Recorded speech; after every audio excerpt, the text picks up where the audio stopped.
जय जगन्नाथ बंधु मैंने देखु आज मुग डाली तड़का करा गाँ मान तो घर घरे समस्त घरे हुए आपण आपको रुटी सहित भात सहित खाँतु बहुत बढ़िया लगे।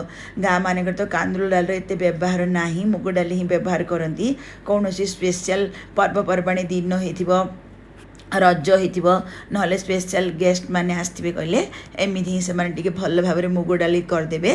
चलते से रेसीपीटा करवा से मुझे चुली उपर कड़ाई नहीं गली से मुग डाली गोटे गिन्नाटी मुझे देती हल्का भाजीदेवी आपण जमा नाली करके भाजबेनी बास्ना आसवा आ हलदिया अंश थी चुली को बंद करदे।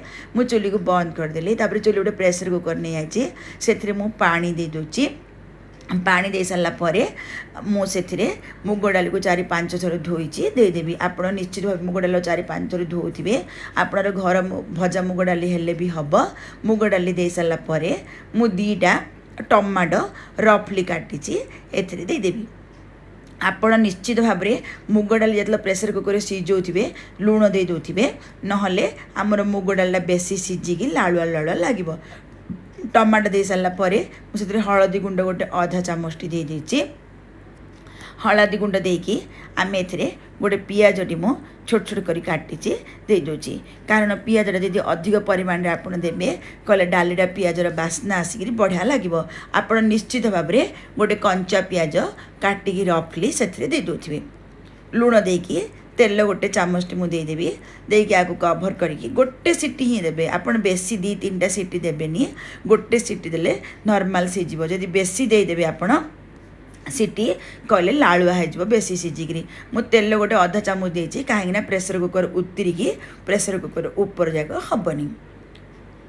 आपको गोटे हुइसिल आसा पर्यंत आम अपेक्षा करवा।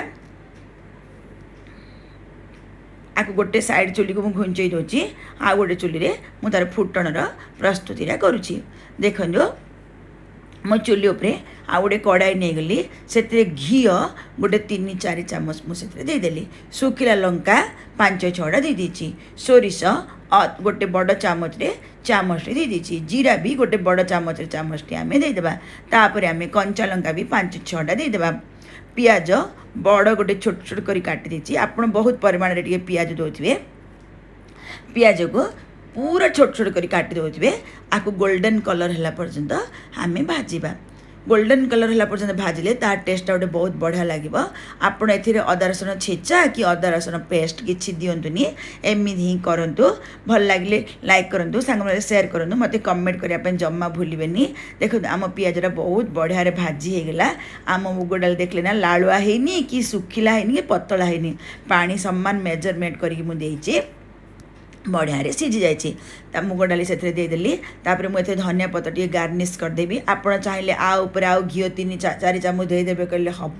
जदि ये रेसीपीटा भल लगे कहले आप यूट्यूब देखुले साइड थर बेल आइकन दबाई दिंटू चैनल सब्सक्राइब हो। फेसबुक देखुए इंस्टाग्राम देखुले फॉलो बटन दबाई दिंटू फॉलोइंग हो। मुझे जेकोसी नुआ नुआ वीडियो सब पोस्ट करी आपण पाखे प्रथम जाकि नोटिफिकेशन पहुँचुव। आपण को गाँव आउ कौन रेसीपी दरकार प्लीज मत कमेंट कर कहतु। मुझे निश्चित भाव करने चेष्टा करी। रही एंजॉय करंतु। धन्यवाद।